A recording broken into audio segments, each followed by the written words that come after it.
ఎలా తినిపించాలో తెలీదా మీకు? పిల్లోన్ని ఎలా ఆడించాలో తెలీదా మీకు? అలా ఆడిస్తే ఎలా చెప్పండి? ఇక్కడ ఏడా పిల్లోడు? అంటే నేనే చిన్నపిల్లోడిని కదండి, నాకు తెలియదు. లేదండి, నేను వెంటనే ఈ ఒక్క మాటతో అందాం అనుకున్నాను సార్, మీరు ఉన్నారని ఆగిపోయాను. నేను పక్కకి వెళుతున్నాను. హర్ష గారు, ఫస్ట్లీ ఇక్కడికి వచ్చేసిన గెస్ట్స్కి, ఆడియన్స్కి, మీడియా వాళ్ళందరికీ very good evening sir. Trivikram sir, thank you so much for gracing the event. And Sithara Entertainments and Vamsi sir, thank you so much for producing a beautiful film like this. And Venky అన్న, thanks అన్న. అంటే ఆయన పక్కన నేను ఒక్క ఫ్రేమ్లో ఉంటే చాలా అనుకున్నాను, అలాంటిది నాకు బోల్డ్ సీన్లు ఇచ్చారు.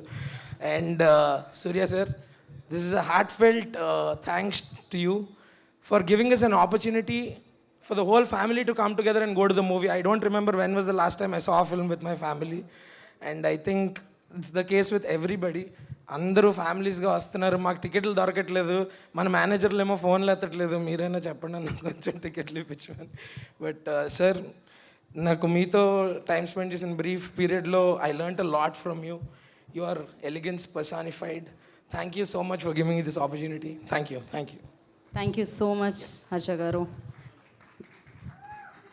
అండ్ ఆయన